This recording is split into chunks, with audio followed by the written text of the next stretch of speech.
একটা বিচ্ছেদ যখন হয় তখন সঙ্গীর দোষ থাকে, পার্টনার অনেক কষ্ট দেয় বা খারাপ আচরণ বা একটা জঘন্য রকমের এক্সপিরিয়েন্স থেকে একটা বিচ্ছেদ ঘটে।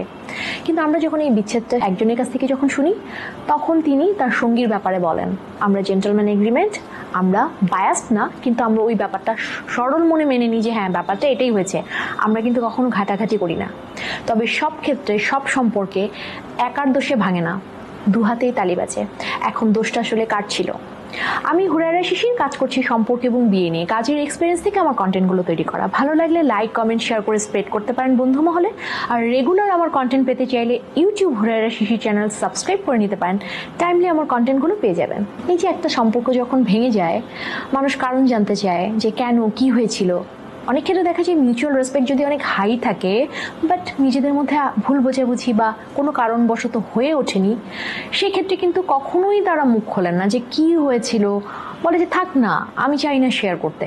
চান যে ওকে ফাইন, আমাদের মধ্যে যা হয়েছে রেসপেক্টটুকু থাকুক অন্তত।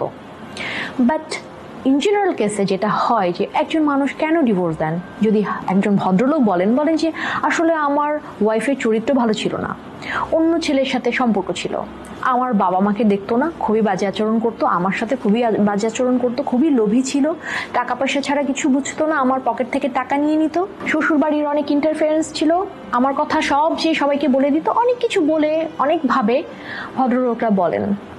আবার যদি কোনো ওয়াইফ বলেন তার হাজব্যান্ড সম্পর্কে, সেক্ষেত্রে দেখা যায় যে তিনি বলেন যে আমার হাজব্যান্ডের অনেক বাজে স্বভাব ছিল, অন্য মেয়ে নিয়ে পড়ে থাকতো, অনেক রকমের নেশা ছিল, যৌতুকের জন্য অনেক প্রেশার দিত, আমার ভরণ পোষণ দিত না, সংসারের প্রতি উদাসীন ছিল, কোনো সমস্যা ছিল, অক্ষমতা ছিল। এই ব্যাপারগুলো কিন্তু মোটা দাগে ভ্যালিড রিজন। এবং এর সাথে আরও একটা বড় ব্যাপার আছে যে ছেলে মেয়ে দুজনের ক্ষেত্রেই হতে পারে, সেটা হচ্ছে যে কনফিউশনটা। তো সেক্ষেত্রে অনেক বিয়েই ভেঙে যায়। আমরা কিন্তু কখনোই জানতে চাই না যে কার কি হয়েছে, যেটা আমরা শুনি অচুকের মধ্যেই আমরা থাকি। এই যে একটা সম্পর্ক ভেঙে যায়, এই ভেঙে যাওয়ার জন্য কেউ না কেউ তো এটা শুরু করে, তারপর দুজন মিলে অনেকদিন চেষ্টা করে, তারপর ভেঙে যায়। এছাড়া প্রথমে যখন শুরু করেন তখন কিন্তু অনেকগুলো বিষয় থাকে, আচরণগত সমস্যা, অনেক দিন ধরে ভুল বোঝাবুঝি, একজন আরেকজনকে বুঝতে না চাওয়া, দুইজনের প্রতি বিশ্বাস বা রেসপেক্ট না থাকা, প্রতিনিয়ত টক্সিক একটা সিচুয়েশন, সঙ্গে থাকে হচ্ছে ডমিনেশন, কম্প্যারিজন, সংসারের প্রতি একটা অবহেলা, সংসারও না বোঝা, সম্পর্ককে ভ্যালু না করা, আরও অনেক বিষয়ের সাথে পারিবারিক ইন্টারফেয়ারেন্স, এটার কারণেও সম্পর্ক ভেঙে যায়।